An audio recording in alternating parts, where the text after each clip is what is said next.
Option, welcome to Daily Conversations SA. I just hope you are all fine. I believe you are all doing well in your respective spaces or places. So we are still under level 3 lockdown level 3. It depends on how you want to put it, but we are still under level 3 with some rules or some restrictions being lifted, like the ban of alcohol has been lifted. It means now people can buy alcohol during the day or from Monday to Thursday to drink in their own places. But if they want to enjoy alcohol from Monday to Sunday, they can go to restaurants, bars, where they can just drink there and it ends there. But one thing to remember is that the curfew starts at 11 p.m. So if they find you on the road after 11 p.m., it's something else. It's another story. You have to account. So Black Coffee dropped an album called Subconsciously, which I think it's a good album. I've listened to the project and I felt like it deserves every cent, because we all know that Black Coffee, when it comes to music, it does deliver. But however, there are some people who have their own thoughts about the album, and then that's their fault. I'm not going to talk about it, but from my side, it's a good project. I would encourage you to go and listen to it. And then while talking about Black Coffee, let me talk about Dr. Thomas Chowed, because I know I have a lot of following from my Tsonga people. Dr. Thomas Chowed thanked people for wishing him a birthday, and then he reassured people that he's going to drop his number 36 album, Shimatsatsa 36. He said Shimatsatsa, it's on the way. And then NEC is also going to drop on the 26th of February. And those who love NEC songs, just stay tuned. Is going to release. So Somizi and Vusi Nova, they went for a weekend away, where we saw a private jet taking them to their preferred destination. So it seems like the two were having good time, as we saw some pictures. Some they were in the pool. It's like the vibes, they were cool. So, but people have their opinions, or people have had their opinions as usual. They think like Somizi and Mohale, they are no longer together, as we all know that Somizi is married to Mohale, as far as we know. And then, but lately he has been seen a lot with Vusi Nova. He has been spending a lot of time with Vusi Nova, where people end up thinking that Somizi might be dating Vusi Nova, and then the relationship with Mohale, it might have ended. So what's your take on that one? And then while we're on that one, let's talk about the tea party. The tea gang. So former President Jacob Zuma and Julius Malema, they have met to have a cup of tea at Nkandla. And then I saw a picture and I feel like there was some sort of an animal that was killed there, so that they can have a snack of it there, you see. So former president and the president of EFF, Julius Malema, they have met to discuss whatever that they discussed, or maybe they have just met to have a cup of tea, which I think it's some way stupid to think that's just a cup of tea. They didn't talk about anything major which is happening here in the country. As we all know that Jacob Zuma refused to appear before Zondo Commission. So some even suggested that maybe Malema went there to try to convince Jacob Zuma to appear before Zondo Commission, or he went there to plot with Jacob Zuma. As we all know, given history that Malema, there was a time where he was against almost everything that was done by Jacob Zuma, but now we see change. It seems like they are now cool, which is a good thing. So do you think, or do you have an idea of what they could have discussed during the tea party or during the tea meeting? Okay, let's move forward. While on that one, Norma Mngoma. Okay, it's no longer Norma Mngoma, it's Norma Mngoma.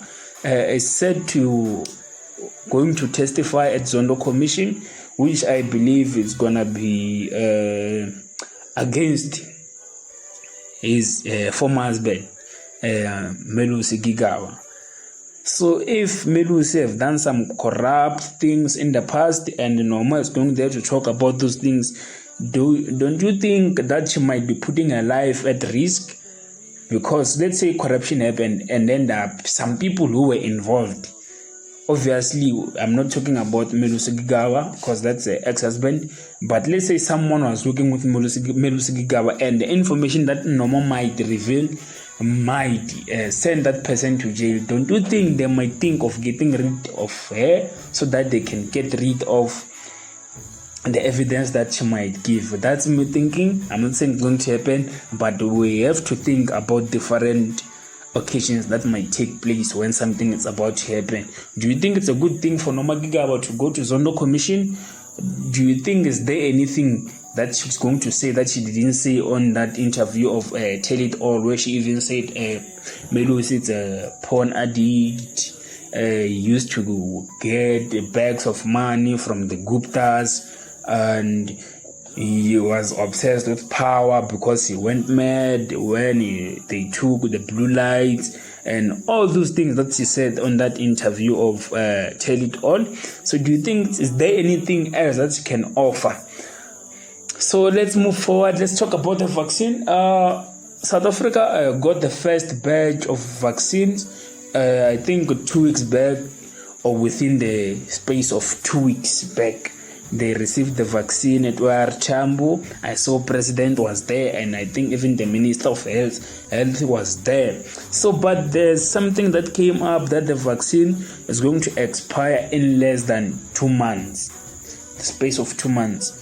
So automatically people assume that like the wrong vaccine was bought. But however, the good part about the vaccine is that it's like no one is forced to take the vaccine. No one is going to be forced to take the vaccine. So if you feel like it's risky to take the vaccine, you are more than welcome to not to take it, as you don't feel like it's a good thing to do. But what went wrong for the government to buy the vaccine that almost expiring in a short space of time? What happened? They didn't do inspection. They don't have enough knowledge when it comes to vaccines. They are like me, or what happened? I would like to know what happened, and like, because it just doesn't make sense. Because even so, the president looking at the what do you call this? The slip, proof of payment or proof of vaccine, something like that, to actually confirm that the vaccine is here or the red vaccine is here. But now we hear stories. And then let's move forward to Joy Israel. Joy Israel has been arrested for being in South Africa with fraudulent documents. This according to Solomon. Jay Israel has been arrested. I even saw a video of him blaming Ubed Angel and Alph lukau for his arrest. But the what I've heard from Solomon is that he's being arrested for having fraudulent documents, and then his citizenship is being questioned and then there's some other crimes that might come into play. So it's a long story. So just in case you don't know who is Jay Israel, Jay Israel is the first guy, or is the guy who made this thing of exposing prophets, false prophets, fashionable. Because it's the one who started going after Alph lukau, expelling a whole lot of things that used to happen while he was under the leadership of Alph lukau. We saw him moving to the likes of Shepherd Bushiri. We saw him mentioning a lot of prophets. He did mention them. So that's Jay Israel. So the surprising part is, or the shocking part is that they used to work together with Solomon. But Solomon is no longer working with Jay Israel. Did they find something fishy with Jay Israel? I don't know. But what I wanted to tell you is that Jay Israel is arrested. And then let's talk about Kaizer Chiefs is losing, guys. Yeah. Kaizer Chiefs is being chowed, guys. On a serious note, it's getting chowed, and it's no longer funny for people who consider themselves as fans of Kaizer Chiefs. Kaizer Chiefs, in a space of a week ago, they lost against Orlando Pirates. That was Soweto Derby, one of the biggest games in the country. They lost 2-1. Now they were playing Nedbank. They lost 2-1 against Richards Bay, which means they are out. They didn't make it to the top 16. So what do you think is the problem there? Who do you think is the problem? Players need motivation, or the coach should be replaced? I don't want to use the word fire. Or what's happening? Or this thing of Chiefs not being allowed to buy players, it's affecting Kaizer Chiefs. I would like to know and understand what's really happening at Kaizer Chiefs, because what's happening now, it's way too bad, guys. The only thing that we can imagine is the worst. It's the worst, because it might even get relegated. The way they are playing, it's bad. So what do you suggest that they can do to save Kaizer Chiefs from all these things and save the fans of Kaizer Chiefs from all the embarrassment that they've been put through by the team? Should they boost the morale of players? What should they do? What do you think is wrong within Kaizer Chiefs? So lastly, let's talk about Black Twitter. Black Twitter, guys, it's a big platform. Twitter is a big platform. So there's what we call Black Twitter, dominated by black people, discussing black people issues. So there is a lot of positive things that you can say Black Twitter achieved. There is a lot of bad things that you can say Black Twitter achieved. Like, for example, there are people that you know or you have heard that so and so has lost a partnership, sponsorship, a job because of a particular tweet that they made, or because of a particular reference that they made on their Twitter account. Such things because of something that they have said, not on Twitter, on their platform or somewhere. They've lost sponsorship, they've lost a job, something like that.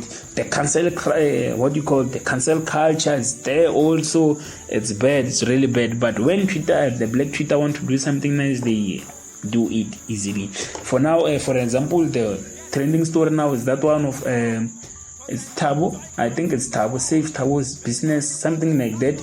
The guy who lost broilers of almost 50k or 50k. So the people are now donating money to him so that he can replace that 50k and buy a new livestock, because he stated that the livestock died after the bad weather conditions that happened. As we all know, that's like South Africa. We faced a tropical cyclone called Eloise in the past 2 weeks. But even now, in some parts of the country, it's still raining, and heavily raining. So, so the cancel culture is there to serve their purpose, to serve their agenda. Because if you can check this thing well, even if someone apologizes, they just keep on dragging that particular person, and some even create fake accounts for it loud, which is bad. Because I feel like at some point we must teach each other, but not cancel each other. If I've done something wrong, you teach me instead of canceling me. Okay, let's say you cancel a breadwinner, which means the whole family is going to starve because of your selfish reasons of wanting to cancel someone, wanting to report someone to their bosses, wanting someone to lose their job because they tweeted something or because they said something off the Twitter street which you got access to, which I think is bad. We should stick to only the positive vibes and good things only. So thank you guys. I'm signing out. We'll meet on the next one. Did I leave anything? No, I think I've covered everything. So let's meet on the next one.